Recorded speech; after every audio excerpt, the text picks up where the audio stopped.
Hey,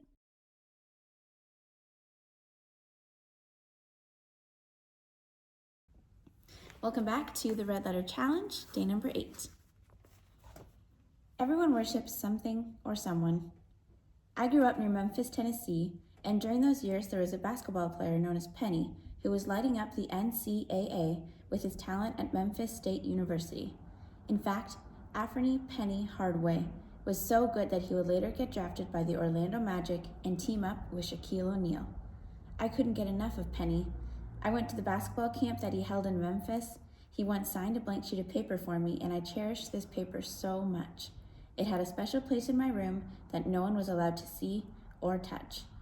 I collected his basketball cards, hung posters of him on my wall, and even brought his basketball shoes, which were called the Air Pennies. By the way, they are still the coolest pair of basketball shoes ever made. I didn't realize it at the time, but I was essentially worshiping Penny. In fact, I thought a lot more about him than I did the one who created him. Don't get me wrong, Penny had a great basketball career that only ended because of an injury, and even today he is known for his charity work. He has a great reputation in Memphis and across basketball. But as great as he was, Anthony Hardaway is just a man, and one day he will die. As a child, we can understand the sort of adoration and devotion to a hero or sports star.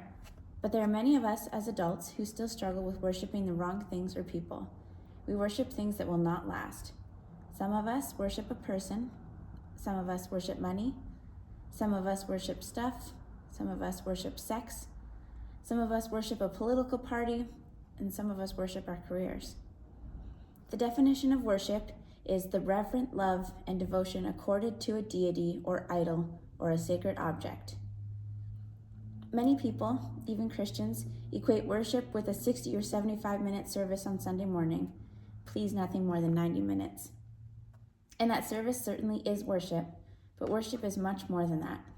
God is not confined to a building or a time frame, and neither is our worship. Worship describes who we are 24/7.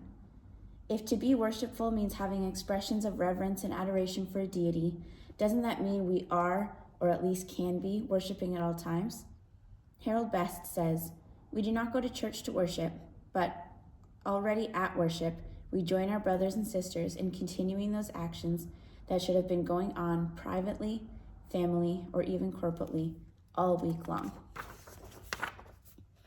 Paul expresses this idea in Romans 12:1 when he writes, "Therefore I urge you, brothers and sisters, in view of God's mercy, to offer your bodies as a living sacrifice, holy and pleasing to God. This is your true and proper worship." He's saying that our whole lives are worship. Whenever we reflect on the love of God, we are worshiping him. Martin Luther once said, "The worship of God should be free at table, in private rooms, downstairs, upstairs, at home, abroad, in all places, by all people, at all times." What they are saying is that worship happens when I'm around others and when I'm alone, in public and in private. Worship happens when I'm out with friends and when I'm at work. It happens when I'm watching TV, when I'm watching sports, and when I'm online. Worship ought to happen at church and with others and at home on my own. No matter who you are or what you're doing, where you are, you have the potential to be ascribing worth, praise, and glory to God. Everything you do could be an act of worship.